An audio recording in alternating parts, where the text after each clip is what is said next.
never knew we could get this close. With that array of tobacco that you have available, you can create what Hendrik calls a Cuban Frankenstein. And as a master blender, you need certain skills that you are born with. I am not the blender. I am the director of the movie. I'm not the cameraman. How do you make it full-bodied, full flavor, but mild to medium strength? And our secret to that is the wonderful tobacco from Peru.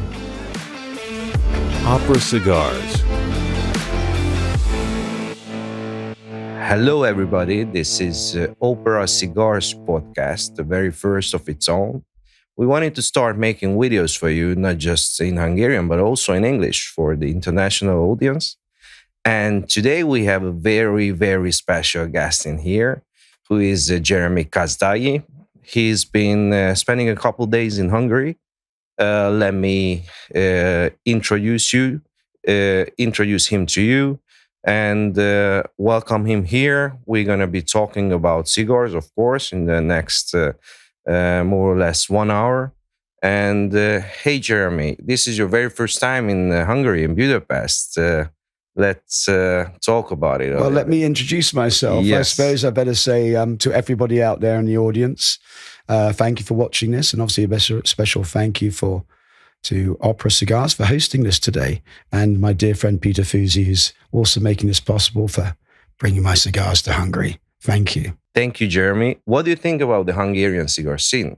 Well, the most 2 delightful days. part is actually seeing how low the prices are. I don't know what the taxes are, but I understand rather like France and Spain, there's a control on the margin the shops can make. So it's very pleasant to come to a country where I can see the cigars at a very reasonable price for people. And that can only help the market. I understand it's small, but they're going to be loyal to the area. Yeah. No reason to buy from anywhere else, right? We already had 2 events so far. On the very first event, it was probably the most beautiful terrace view in whole Hungary and Budapest, and we had over 100 people. Did you think it before you arrived to Hungary that we have so many cigar enthusiasts here? Well, I knew it because you told me how many people were going to be arriving, but maybe I didn't believe they'd all turn up. So I would have to say in 25 years being in this business, that was one of the largest groups of get-together, and they were enthusiastic. And of course, the view was perfect, and we were lucky with the weather as well. So now I'm made to believe that in Budapest, everything is beautiful in the summer. You never get a cloudy day. Yeah, it was also kind of surprised because we are a country of 10 million people, but we have a booming cigar culture here. So, and another surprise was that half of the people I've never met with. So Right. This is always a good thing and a very nice thing for the local cigar culture when you have so many new cigar smokers, not just the same 100 people all the time who show up to. Well, you're doing a good job. And hopefully they came for the cigars as well, but I'm sure they did. Yeah, it was a beautiful setting, I have to say. And, you know, in these days where it's difficult to find locations that will accept smokers, you know, well done, Hungary. And then I got to learn Buda and Pest and how they were united, loving each other. So how long have you been making cigars, and when did you start making Casdagli cigars? Well, we started in 1997, and we started with the brand used to be known as Bespoke Cigars. Yeah. We were making just to order. We had a very small production out of Cuba, which is a surprise for many people listening. You know, if people want to know more about that, they can always get on our website and check our heritage out. But we had a big history of Cuba in 1951. Please have a look at that. It's an amusing story. So that's how we sort of started. I suppose the cornerstone for us was we were serving hotels in London. We had certain celebrities. We had some of the tennis fraternity took us on. Yeah. Thank you, Andrei Medvedev, for always being a great support. And also the Saudi royal family got very much involved. A dear gentleman that, they're very secretive, so I won't mention names. But they were a cornerstone from about 2000 of purchasing our tobacco from there. And that's when you started. That's when we started. How it all started. How we all got to start somewhere. It was small, but it grew, and we became quite well known for some of the unusual vitolas we're making. I suppose that, all those things, scaling up in Cuba was difficult. So from 97 to 2012, we've had this wonderful, these wonderful vitolas and blends. The gentleman behind it, Carlos Valdez Mosquera, El Pachero, and he was making some of the original Oyo blends that he remembered making decades ago. So, it was a very special moment. Yeah.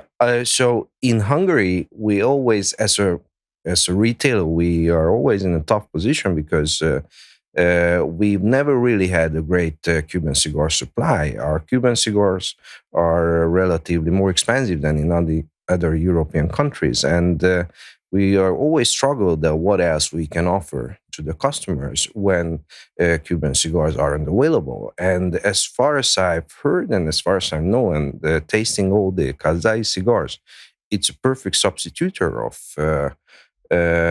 for those whose palate was socialized on Cuban cigars, like still most of the European cigar consumers. You've explained it to me before, yesterday, day before yesterday, but what do you think why it can be a nice substitutor and why it can be a nice non-Cuban option? Sure, thank you. Yes, I mean, we are renowned as a stepping stone. I mean, when you look at the European and world market outside the United States, after all, I mean, 20 years ago, all the humidors were just Cuban cigars and Davidoff, about 5-10% Davidoff, and all those other exotic brands are all based in America. Yeah. So it was a natural sort of problem for our markets when the Cuban production reduced for whatever reasons and became less accessible. And what to do? Well, we were finely placed because, of course, when I left Cuba behind me in 2012, I actually went to 3 factories. I'm going to say, what am I going to do here? Because we couldn't scale up. We had our business in Belarus as well, which is demanding more and more cigars. It's another story. We basically, I went to the 2 factories in Costa Rica. They're well renowned to be making Cubanesque cigars, and one of them was run by Cubans, expatriates, and also went to the famous Kellner family in Dominican Republic, the Kellner Boutique Factory. And of course, I gave them my original Cuban blends. So that's what they worked from. And that's when I started learning. So, we can go in depth about how the blends worked out as they did. But needless to say, of all the lines we make, they follow the Cuban characteristic, mild to medium in strength, as in nicotine, right? And then, but full-bodied and full-flavored. Of course, they're not Cuban cigars. They are blends from, across the planet. If you look at sort of a Dominican production, I mean, commonly, they're some of the great blenders there. So you'll have a Dominican cigar, which will have tobacco from Nicaragua. You have, tobacco from the United States of America in there. And one of my favorite countries, I always mention, Peru, very difficult to get hold of. So with that array of tobacco that you have available, you can create what Hendrik calls a Cuban Frankenstein, as in, how do you make it full-bodied, full flavor, but mild to medium strength? And our secret to that is the wonderful tobacco from Peru, which is a great blender. It's the mortar between the bricks. Okay, and you can take the edge off some of those stronger tobaccos and adhere it more closely to the Middle Eastern palate. We're very big in the Middle East and European palates. And we've managed to do it successfully by working with boutique factories, I suppose, with tobaccos which aren't on a huge supply, but are quite small production themselves, like only 1 plantation in Peru. It gives you an indication.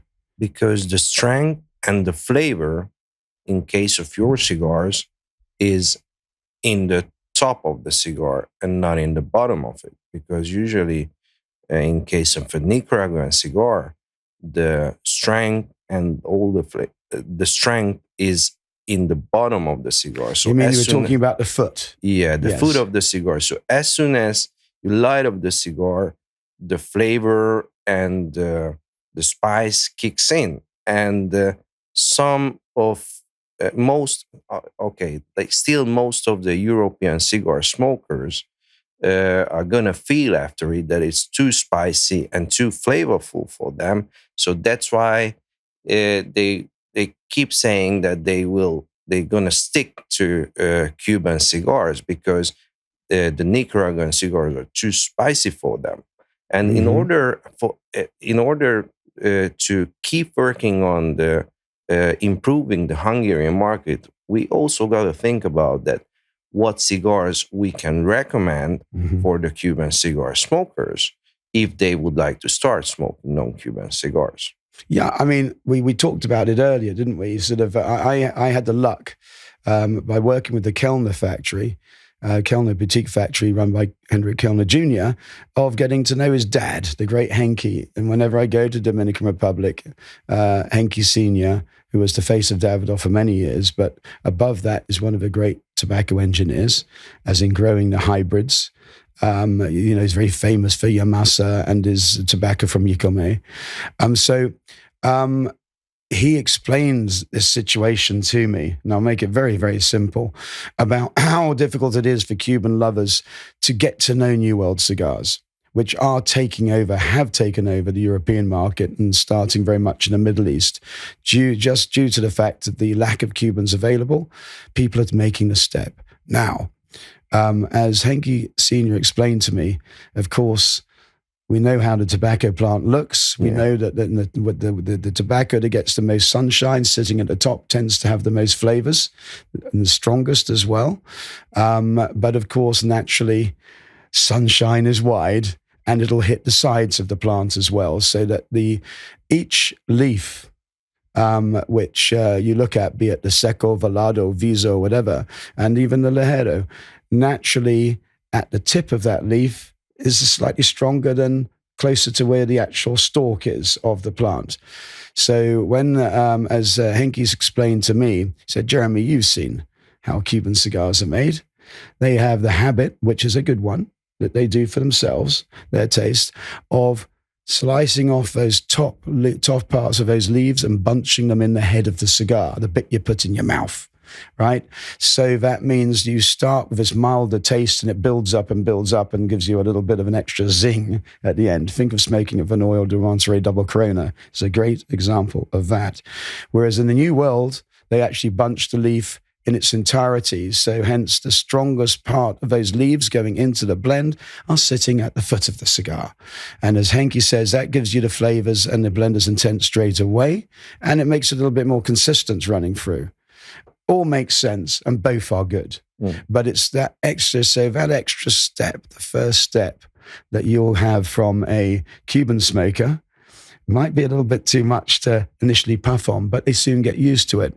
So my advice is, Nicaragua makes some wonderful cigars, and we know, think of Oliver, I think you do of that one, and Padron, of course, is famous. Some of those are a little bit of a big step for Cuban smokers to take, but it doesn't take long for them to get used to it. And that's now shown the dominance of New World cigars across the world, not just in America. Yeah. I hope that was kind of clear. Yeah, and also, in order to show them the Nicaraguan cigars, for example, there might be one step in between to try your brand, for example, because otherwise they're going to have the feeling that it's too spicy and too strong for them. I'm a very big Broadleaf cigar fan, so I love Nicaraguan cigars. I love very strong cigars too, actually. But I can handle them. And maybe trying a broadleaf after smoking Cuban cigars in all your life might be too much for you. So you gotta start working on your palate in order to be able to handle the broadleaf. Absolutely. Absolutely. It's rather like, the best way to compare it is, especially in the United States, also in the Texas or whatever. I always like referring to Texas. They're wonderful people, but my God, they like a few smokes. Now, if you're smoking 4 to 5 cigars a day, you're on the golf course, you're mowing your lawn, your palate is naturally going to ask for a little bit more demand, rather like an Englishman and their curry. I can have a go at Vindaloo and I can really taste the sweetness in it. Where my home at the moment is in Estonia, and I've been there for 20 years, and I'm still yet to get an Estonian eating a Vindaloo at the local Chakra restaurants, which is run by a wonderful chap called Venkat from India. And it's that. We're used to certain things, like you probably are here in Hungary as well. What was that lovely drink I had yesterday? We had a palinka. A palinka. A raspberry palinka. Well, luckily I took to it straight away because my palate was used to Slivovica from Serbia. Greetings to my Serbian friends. So, it's what your palate gets used to. And we're finding more and more palates, especially the biggest demand for us is a cornerstone of our market is the Middle East. And we had a lot of Cuban, I just came from there last week, big Cuban smokers. They love joking with me when they're coming in. And especially both in Qatar and in Saudi. The Kuwaitis are already used to our stuff, and as is Jordan. But they were both saying, Jeremy, we love our Cuban cigars, but we're here for the fun. And so he gave them, it's probably some of the closest to the Cuban tastes, I suppose, is the Daughters of the Wind line and maybe our traditional. So we gave them some of that. It was a long ash competition in Riyadh. So they had to smoke our cigar. And you could see the eyebrows come up. I never knew we could get this close. And the conversions are made. And it's a very big responsibility also for us. In case of a booming cigar culture, we have so many new cigar smokers that's stepping into the Hungarian cigar scene and local cigar market. And it's the biggest responsibility to be able to recommend them something that they're going to start with and that's going to be suitable for them. So after that, they can continue on their path and stay in the Well, I cigar suppose market. we all know, Peter, the next time I turn up, if not 130, but 3 people turn up or 150. So let's take it from there. So it's a responsibility of both of us to actually, look, we're all brothers of the leaf. We're doing this as a hobby. We share that passion with our clients that turn up. And a gentleman filming this today.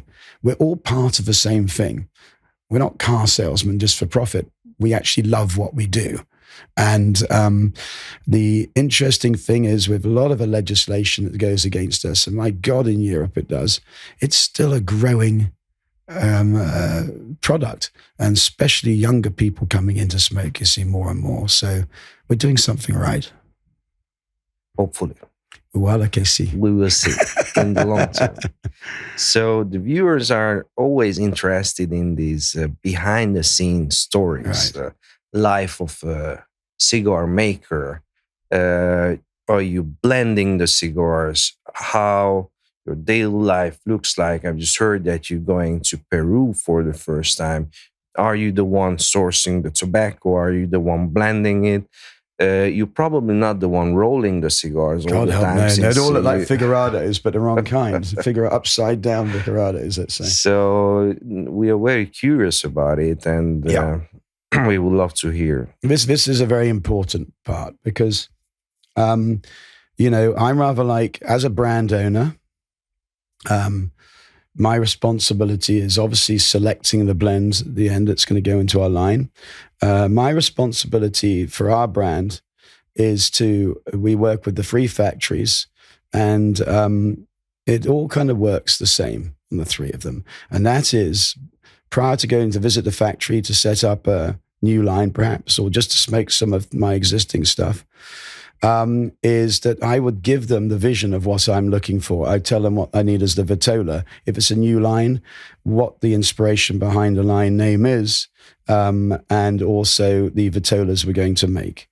And then we look at, because we're now already making lines of cigars with these factories, I can see which line we're going to sprout out from. If we've had a very successful line, like say all our lines seem to be successful at the moment. I'm not trying to be big-headed, but we're under huge demand. I will speak to the master blender. In the case of the Kellner Boutique Factory, that's Hendrik Kellner Jr. In the case of Tobaccos de Costa Rica, we smoked the Villa Casdaglis. That would be Don Olman Guzman or his son, Andres. When it gets to Inversiones Gonzalez Martinez, we've managed to put together this lovely Daughters of the Wind line, and I will instruct there. I usually tell them which leaves we want to try out. Now, I am not the blender. I am the director of the movie. I'm not the cameraman. I know what my vision is. So how it works, let's just talk about my relationship with Hendrik Kellner Jr., who's one of the most inspirational blenders. He's got access to amazing amounts of tobacco. So very few rollers, unfortunately, but, he's a micromanager. He's extraordinary. So I'll say, Hendrik, let's take this cigar we're smoking now. This is from our Brothers of the Saber line, okay? I say, Hendrik, I'm going to be creating this new line of cigars to honor French generals, and we're going to honor the generals from the coalition, Prussia, Austria, England, Russia, or Great Britain, I should say, and Russia. And what I'm looking for is, in the French one, we have a wonderful blend. It was actually picked out by Marco Bilic, our Club Morava line. Many have heard of him, the Cigar Smoking World Championship, and I'm part of the Club Morava. And we make a line for him. And that was a very successful, beautiful, smooth, creamy smoke. So let's use that filler. And if there's something special from your dad, and we use the Yamasa as a binder, and we usually use Ecuadorian wrapper leaves, says, this is what we want to choose as the base. Okay, and that was easy to work with. But when it came to the coalition example, I told Hendrik, Hendrik, I need to have a stronger cigar, one of the strongest in our portfolio. I don't want to have too much Nicaraguan spice. Is it possible to get some strong tobacco? We can take the edge off and have it kind of crawl up slowly on the smoker, rather like we did in the war, the Napoleonic Wars. We started slow but ended strong, and it's a little play on the subject. And so Hendrik says, I think I've got something for us. So what would happen when I turn up? We start with the blind tastings. So he would create something for me. Say we start Robusto as a control experiment. And he'll almost say, we got 3 cigars here. Okay, they've got this special tobacco in it. I'll tell you about that once we start smoking it and see if we like it. Because placebo is a very important thing. Placebo, let me explain, is... if I tell you something, if I say this cigar tastes of vanilla, you're going to start tasting vanilla. It's suggestivity. We don't want to go there.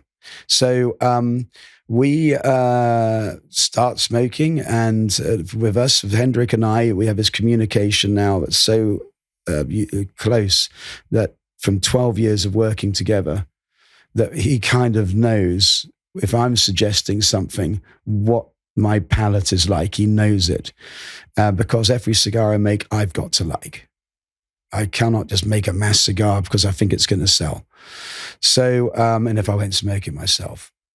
So there we came across the blend I loved straight away in the first sitting down. And we said, right, that is actually Jeremy got Zimbabwe tobacco in. I nearly fell off my seat. I said, I've heard of it. Heard it first. It was written about with Glenn Case in Christoph Cigars, Guardrail. I don't know if you read about that. We have it in the market. Well, good for you, because I remember that's when Charlie said the simple, the most interesting thing, because Christoph makes really good value cigars, like Oliver, and he said, this Zimbabwe tobacco, this is renowned for Virginia tobacco. I used to have a small business in Zambia. You looked across the border, it's Virginia tobacco. And some clown or interesting guy with a vision they got a blend with burley, American burley, which is Virginia, as you know, and a Cuban Croyo leaf. And they came out with this stuff. So he says, Jeremy, we use this. And then he explains the blend to me, so I know it. Once I say we've nailed it. And then what happens is that with the different vitolas, with that blend, we have to tweak those to make it the best it can be, using the same tobaccos to make that vitola shine. So we've got it in a Robusto, but we also got it in a Crazy Vigorado. And to make it work. And that requires blind tasting as well. Just tasting 3 different ones, which is better. Well, we've used a bit more of this particular one of a tobacco in it, if that makes sense.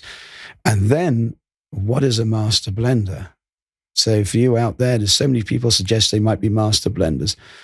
Master blender is somebody like Hendrik, that every batch of cigars he's made for me, like supposing the first cigar he made for me was a Lancero, we call it the Grand Cafe, and still every time he makes a batch, he'll send me a picture of him and it said, it's good to go now.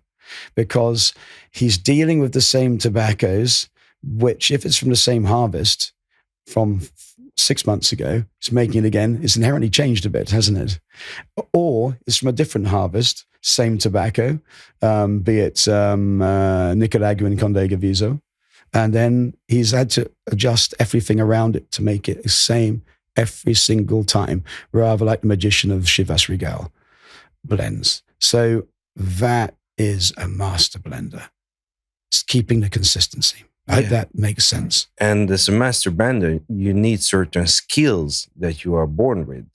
So if you start making cigars, you doesn't have to be a master blender.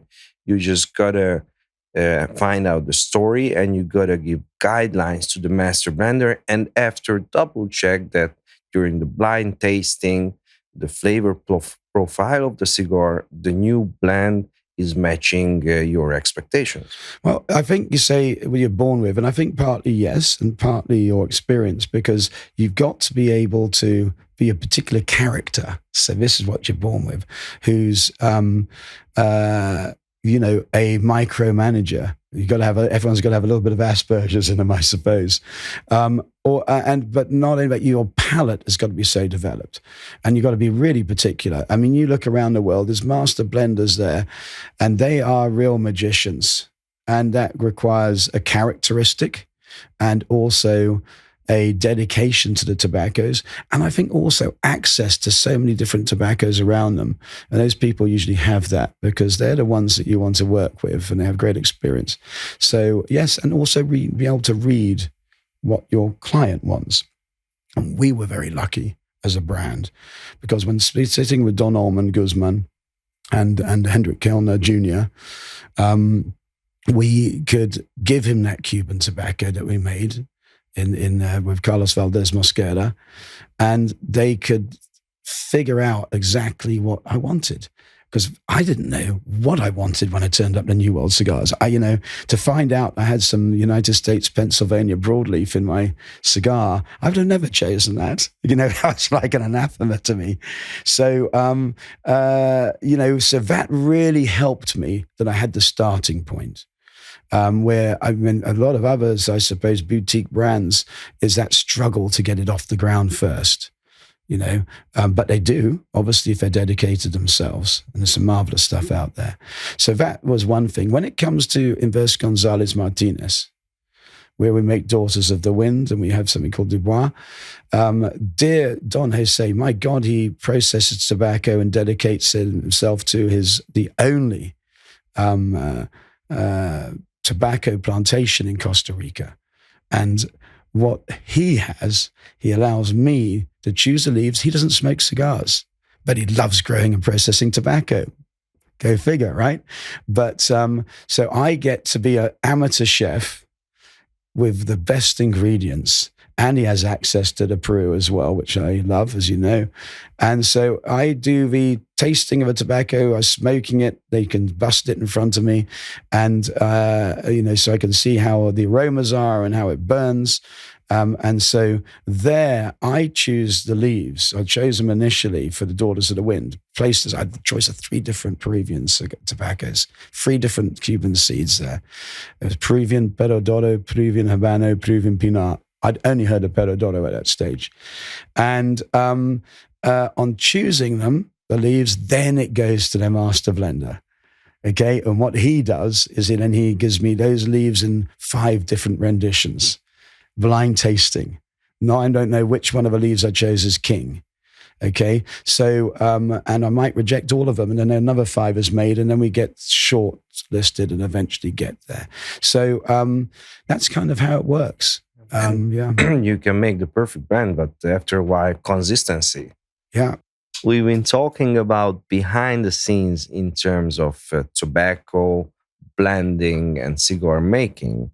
But the viewers are always curious about your everyday life, behind the scenes of a luxury boutique cigar brand owner.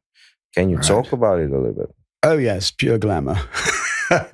Well, to give you an idea of the every day, or basically the every year, it requires a huge amount of traveling and planning. I have a wonderful assistant with me, Helen, who's worked with me now for 17 years. And her planning is my traveling. Our brand is now in over 42 countries. We work with 3 factories, and we got some big tobacco shows we need to go through. So you put that together and divide it about the amount of days in a year, you'll see what we go through. So let's do my typical month, I would say. I'm usually at home at our base in Estonia, and we have a wonderful lounge there, the Dubois Lounge, and it's got the Casdagli Cigar Lounge within that. And I would say I'm there about 9 to 10 days of the month. And typically I'd get up as I've got my sort of family to look after. I will find myself in the office around 9 to 9:30. And I will often then go to the lounge, often have a morning smoke and tell my wife I'm working hard. But these are the moments when I'm in Estonia where I start tasting some of the blends which have been created for me by one of those 3 factories. I have bags of my samples and smoking in peace, because it's really important that if I'm going to choose a blend and I'm really happy and I've shortlisted it, there might be 2 different cigars I'm going to make a choice from. And so I've taken a whole bundle of those back with me from the factories, and I'll start smoking them once every month or once every few weeks, depending, and see how they're developing and making my notes. So as far as my office life in Estonia is concerned, it's usually I'll have one cigar every day, keeping a very clean palate and determining that. Sometimes I'll have an evening, then I'll smoke 2 or 3 cigars. We might have a little event at the lounge. And working on logistics, bands, boxes, where we are, what we're running out of. It's a hell of a job as you grow. Now, when I start my traveling is the main part of my life, obviously with the exception of my dear family. And by the way, my wife does the marketing for the company, so she's very important for me as well. As you said, in many ways, but for the business marketing, she used to work for Saatchi and Saatchi's, so she knows what she's doing. When it comes to the traveling, this is where it gets completely crazy. I think last week I was in the Middle East, and I managed to have 4 country visits in about 7 to 8 days. We did Jordan, Kuwait, Saudi Arabia for less than 24 hours, and then to Qatar, which we're looking at opening up. But and these events are very similar to what we experienced, with not quite the numbers you performed, mostly smoking indoors in these countries, which we have the benefit of doing, and meeting smokers from around the world like this. And it's really a great experience. But I always try to take some time out to see something special in that city or country, be it an extra morning, or what I had yesterday in Budapest, or in the case of Jordan, I took a whole day to go and see Petra. So I added today to my sort of itinerary to go and see that. So I think it's really important to get the feel of a country. I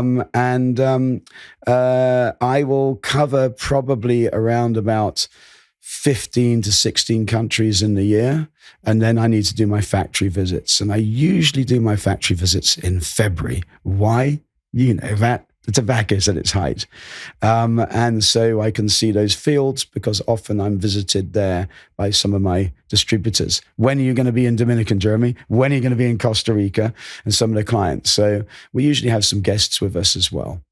So it kind of gives you an idea, but it's incredibly chaotic in sometimes. I have to cover America as one of those countries. So I will usually do maybe one visit to the West Coast, one visit to the East Coast, and try to fit in with our headquarters in Naples, Florida. We have our own company there with my dear friend Graham, who's been a friend of mine for over 40 years.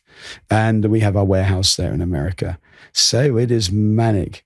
I have to say, I love the arriving. I've always loved to travel. I love smoking with fellow lovers of cigars. I feel I'm just one of you. There's nothing special in that. I really enjoy sharing my stories, but I cannot stand airports anymore. I can understand that. It's, especially the Nicaraguan and Honduran airport there. Yeah, there's some other crazy ones out there as well. Whenever I go there, they always take all my lighters and cutters. Yeah. It's getting worse and worse. Well, we had a bit of a fun one where I actually didn't go to Lebanon this time, but I will be going at the end of the month. From the airports in Beirut, the route into Beirut from the airport is the area covered by Hezbollah. So you can get the odd more. These days it happened. Early this month, that's why I didn't go, where there's a good chance of a bomb landing as well. The taxi drivers actually know where it's going to land. They said, don't worry, it's going to be 2 kilometers that way or 1 kilometer this way. I haven't experienced that. Briefly, I was pretty close to that when I was in Lebanon in 2013, 14, when ISIS were all over the place. Oh. So I've been to some pretty hairy countries as well. Yeah, and we've mentioned already that your brand is a boutique brand, but and it's been voted as the best boutique brand already. What does boutique brand really means? Because we've been hearing this phrase for so many times, but not too many people know what is the difference between a cigar brand and a boutique cigar brand. You know what my answer will be? How long's a piece of string? Because the definitions, and I remember Robert Caldwell sort of defined it himself. He says, when you get to 5 million cigars, you're almost out of that. But you can still be defined by the industry as a boutique, so boutique producer. And that could be a brand with its own factory and plantations as well. Black Market's a good example. Are they a boutique brand? I suppose they are, but they're totally vertically integrated. So, it's usually down to production levels, to be honest. I think that's the best way to define it. And it probably, you're talking about, I put it down to like 3 to 4 million cigar production. But you might have another definition from somebody else sitting in his seats next month or next year, whatever. Okay. And when it comes to boutique brand, how can a boutique brand become a luxury boutique brand? And for viewers who might like to start making their own cigars and making their own cigar brand, what would you tell them? What would you recommend? Yes. How much time does it take, and how can you make a luxury boutique brand? Why does it? What is a luxury item, right? What is? What to make it be successful? And let's be very clear on this, that a cigar in itself, a premium cigar with long filler, handmade, is a luxury item. It's one of the few luxury items that actually somebody with 100,000 in their back pockets can actually get started. Now in quite a crowded marketplace, let's be honest. You can go to some amazing factories, and providing you've got a vision and you've got a palate, you could get something made. So it's the simplest access. But is that going to succeed? Now, what people have found about my brand, and I can only speak from my perspective, let's say, is that a brand has to have one of three elements. All of the three elements, to work. Number one, a backstory. Now, our family has a rich history, and you can read about that, and the ash has just fallen off. I know that Peter's going to probably say, and look at this. I was pretty good at it, yeah. You were doing very, very well, yes. But I think there's a certain Lebanese woman would have beaten you, and her name's Claudia with the long ash competition. She came second to a lovely character called Qassam in Riyadh last week. But look, what you need to do is a backstory. We're very lucky in that we have a family of a huge backstory, also to do with premium cigars, and also our rich military history in the family. So if you look at all our lines, we base them on our family story. And that seems quite obvious in many ways. So you can look at all our lines, and they have that thing. We got the Daughters of the Wind line based on our horse stables in Egypt. We had about Egyptian racehorses. The Villa Casdagli based after our palace. The Basilica named after building palaces, and hence the cigar rings, which we all design ourselves. In fact, it's mostly me that puts the input in. I'm very proud. The ones we're smoking today with this beautiful ring, the Napoleonic generals, which I researched to see, how for great tobacco stories. I've uncovered amazing stuff. And again, we have a family link with that coming out with the British General next year. So we're lucky to have that. Others look at different inspirations. I mean, look at Fratello, right? And he used to work with NASA. So he has all his retro space stuff going on. And these stories are wonderful as well. So you have to have a wonderful backstory. After all, when we're smoking a cigar, is done with time. We produce this beautiful booklet, okay? And I remember my wife saying, it's got so many words in it. It's got too much stuff. I said, Trina, this is the thing different between watches and cigars. If you're going in to buy a Rolex or a Cartier, okay, they've got these beautiful little magazines, and you'll go out with your watch. You might put it on your coffee table. Will you really read it? Your relationship with that watch and the purchasing part of it is only maybe 15 minutes of selection. You kind of know what you want already, and out the shop. With a cigar, often, and here we are lucky at Opera, and many places around the world, you're buying it and you're sitting down in a lounge with it and you're smoking it. Or even at home, you're going to spend time concentrating on it. You look at the ring. Story is important, backstory. Number 2, I do believe you've got to have provenance. If you are to have a brand, supposing like one of the biggest creators of boutique brands is the Plasencias, Nestor Plasencia. Yeah, what a wonderful guy. What an amazing company, actually. What you should do, my advice to you, is when you're launching your brand, if you wish to do so. So you've got your backstory, your inspiration, and hopefully it resonates with people.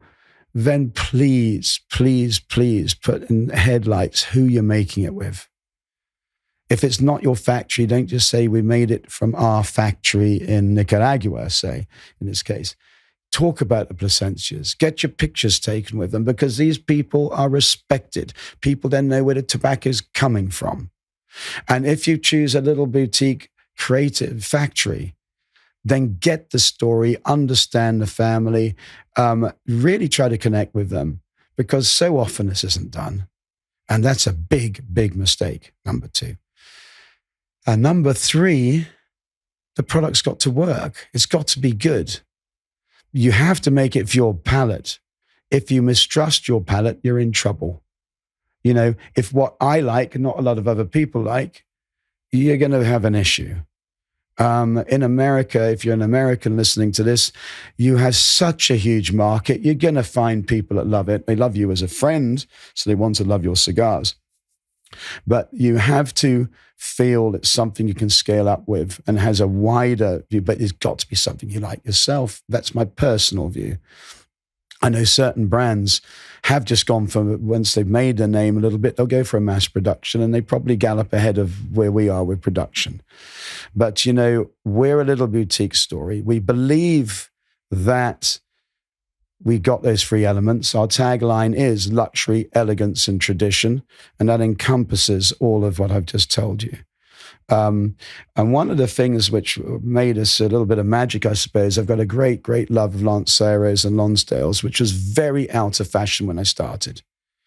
And we made ourselves very famous in certain markets for loving those, but always presenting initially to the crowd to introduce the brand, a Lonsdale or a Lancero, because if you want to demonstrate your brand, you want to demonstrate the quality.